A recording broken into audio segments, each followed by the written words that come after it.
Welcome back to our channel. What would you do if you turned on the TV and saw your own obituary? In today's video, we remember the beloved American figures who died today and in the last few days.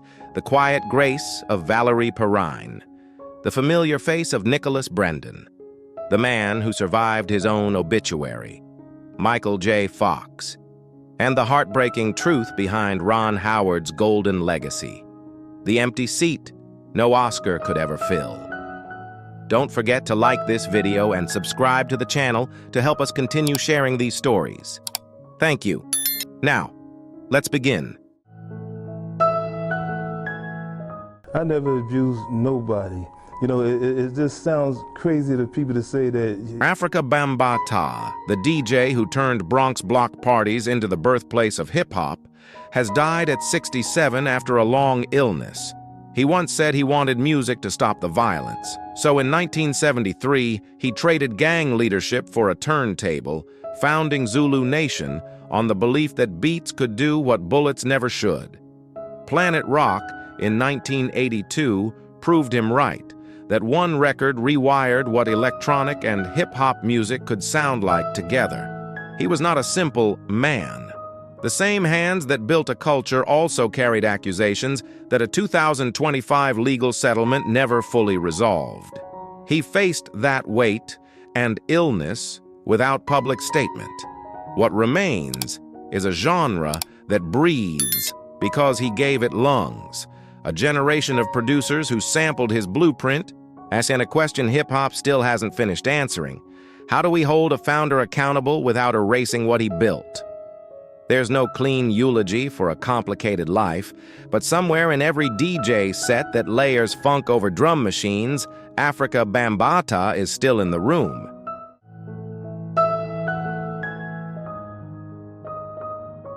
Why is it I can't get it on with the good guys?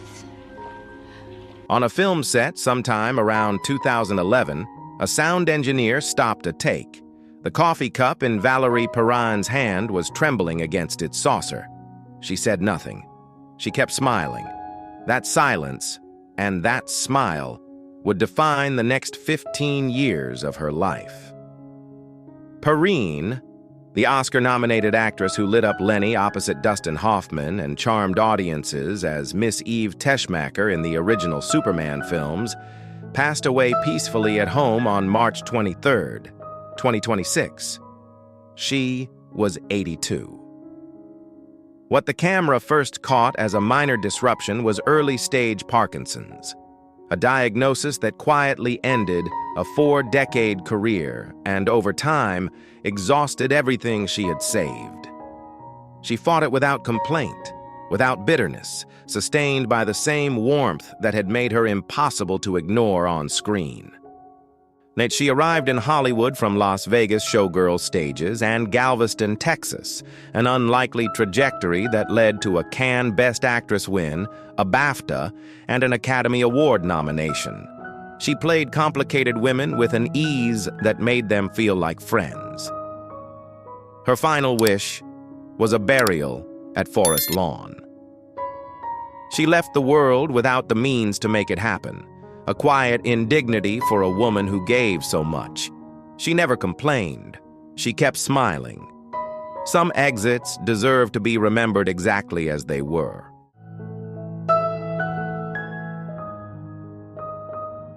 I won't lie, it's getting harder. It's getting harder. It's getting tougher. Every day gets tougher. The irony. Michael J. Fox just survived his own obituary. So what's really going on? On April 8th, 2026, CNN aired Remembering the Life of Actor Michael J. Fox. He was watching from his living room. He survived it, with a punchline. How do you react when you turn on the TV and CNN is reporting your death? Fox wrote on Threads that night, offering options: switch channels, call your wife, or simply relax. They do this once every year. CNN apologized. His rep noted he had been on stage at Paleyfest the day before, laughing with fans. Michael J. Fox, 64, is alive, and apparently funnier than his own obituary, which makes sense. He's been practicing that resilience since 1991. Diagnosed with Parkinson's at 29 while filming Doc Hollywood, he kept it private for 7 years before going public in 1998. And by then, the world already knew him as Alex P. Keaton, as Marty McFly. Back to the Future was the #1 film of 1985, as the guy who could turn anything into gold. He once called Parkinson's a gift that keeps on taking. His foundation has since raised over $2.5 billion for research. In 2025, he received the Presidential Medal of Freedom. He now uses a wheelchair, and on most mornings, he says, he simply wakes up, reads the room, and figures out what the day will allow. Then he shows up anyway. That's the thing CNN's package couldn't capture. You can't memorialize someone who hasn't finished yet. Marty McFly always found a way back. Turns out, so does the man who played him.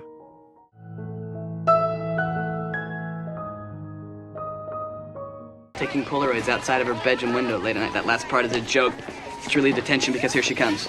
Someone cared enough to sleep on his floor. That friend had been staying overnight to watch over Nicholas Brendon, and it was that friend who found him on the morning of March 20th, 2026. He was 54, peaceful, positioned as if he'd simply never woken up. Most people first saw him in 1997, slouched in a library chair at Sunnydale High, cracking jokes while the world ended around him. Xander Harris had no powers. He just kept showing up. For 7 seasons, Brendon made that feel like enough. Off-screen, the years were harder. Arrests, rehab, a public spiral through the 2000s that his fans watched with something between worry and helplessness. His family confirmed he had cardiac issues and had been under treatment, and that in his final chapter, he was doing better. Optimistic, even. Then his heart stopped anyway. But Sarah Michelle Gellar didn't write a eulogy. She pulled a line Xander once said in a quiet moment, "Nobody's watching me," and answered it directly, "I saw you, Nikki." 30 years after that first season, she still knew exactly what he needed to hear. His family called him passionate, sensitive, endlessly driven, a man who lived with intensity and heart. He never got the spotlight, but someone slept on his floor so he wouldn't be alone. That was the whole story. That was enough.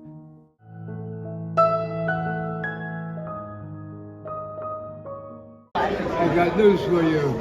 You're a slacker. He spent 25 years on New York stages before Hollywood noticed him. Then 1985 arrived.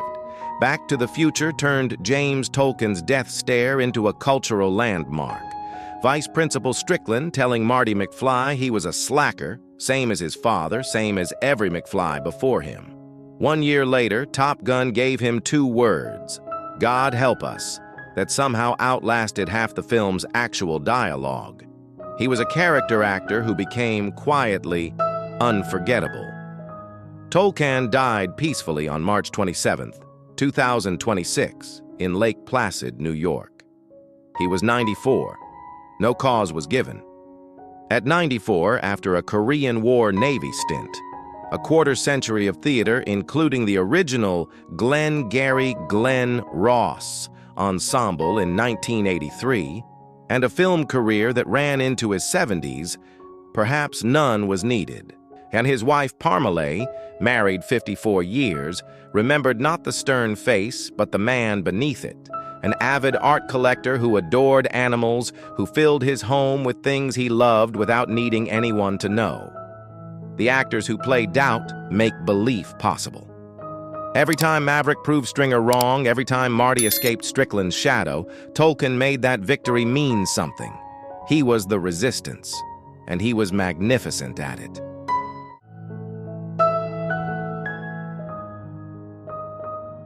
I just can't wait. So if you're into it, check it out. Totally into it. Like when you're... The man behind the camera. Why Ron Howard's life is Hollywood's most heartbreaking, untold story. Every time you watched a freckle-faced boy smile on the Andy Griffith Show, you saw Opie Taylor. What you didn't see was the family counting coins in a tiny Hollywood apartment, hoping his father would land a role before rent came due. Ron Howard, director, producer, two-time Academy Award winner, a fortune estimated at $200 million, a legacy spanning 6 decades. When people hear his name, they think of a beautiful mind, Apollo 13, Richie Cunningham, the boy next door who grew up and somehow never lost that quality. They think of a man who had it all and figured it all out, but very few people know what was happening behind the camera, behind the smile. So what is the real story? Well, why do those closest to him say his life is far more complicated than any film he's ever made? Stay with me, because this one goes deep. Ron was born in 1954 in Duncan, Oklahoma. His parents, Gene and Rance Howard, packed everything they owned and drove to Hollywood with no safety net, no connections, no guarantee. Meals were stretched, coins were counted, and then the youngest member of the family, 4 years old, became the one the world noticed first. By 6, he was Opie Taylor, filling living rooms across America for 8 years. His parents saved almost everything, living simply off Rance's small roles. They wanted Ron to have a future built on security, not fame. That quiet discipline would define everything that followed. By the mid-1970s, Richie Cunningham on happy days made him a sweetheart for the second time. Every door in Hollywood was open, and he walked away from all of it. In 1980, at the absolute peak of the show, Ron made the decision that shocked everyone around him. Producers said it directly. "You are making the biggest mistake of your life." But Ron had been watching the cameras for years, watching how stories were assembled from the other side of the lens. A quiet question had been forming inside him. Is this all I'm meant to do? Most people never ask that when everything is going well. He did. He stepped away to direct. Splash in 1984, Cocoon in 1985. Then in 1986, he partnered with Brian Grazer and co-founded Imagine Entertainment, not just a company, but a declaration of ownership. Apollo 13, 8 Mile, Arrested Development. And then 2002, A Beautiful Mind, Best Director, Best Picture, 2 Academy Awards in one night. And the boy whose father used to wait by the phone was now standing at the top of the industry his family had risked everything to enter. But this is where most stories about Ron Howard stop, and where the real one begins. His brother Clint. They grew up on the same sets, shared the same parents, breathed the same air. But addiction took hold. Drugs, alcohol, a cycle bleeding across decades. Ron never walked away. He and his parents held on through what he called tough love, supervising Clint, managing his finances, refusing to let him vanish. By 1991, after years of darkness, Clint finally reached sobriety. Ron exhaled, but life had more waiting. In 2000, his mother Jean passed away after years of illness. Consider what was happening at that exact moment. Ron was deep in production on A Beautiful Mind, a film about a brilliant man losing his grip on reality, carried through decades of darkness by a wife who simply refused to leave. And he was making a movie about the devastation of losing your mind while losing the woman who had first put a script in his hands, who had driven across the country on faith so her son might have a chance. He finished the film. He kept showing up on set every morning. And 2 years later, when he stood on that Oscar stage holding 2 awards, the audience saw a director at his peak. What they couldn't see was the empty seat that mattered most, the one his mother would have filled. In 2017, his father, Rance, followed. Heart failure. The man who had packed a car in Oklahoma and driven toward an impossible dream. Gone. And in 2023, Cindy Williams, his friend since American Graffiti, the woman he called a sister of the heart, passed away quietly. 3 pillars, 2 decades, each loss absorbed without collapse, without public breakdown, without stopping. That pattern, grief held alongside work, pain carried without performance, is perhaps the most honest thing about him. At home, Ron and Cheryl Alley have been married since June 7th, 1975. 49 years in an industry where relationships dissolve under the weight of ambition. 4 children raised in Greenwich, Connecticut, away from Hollywood, where dinner mattered more than premieres. Bryce Dallas Howard became an actress and director. The family stayed close. Ron has said it without drama. They are what kept him steady. Not the Oscars, not the $200 million. The people still there when the cameras stopped. In 2026, at 71, Ron Howard is still working. New projects under Imagine continue to move. The energy hasn't faded. And when you trace the full arc, the Oklahoma apartment, Opie Taylor, the walk away from fame, the brother pulled back from the edge, the mother who never saw the Oscar, the father who started it all. What you find isn't the story Hollywood usually tells.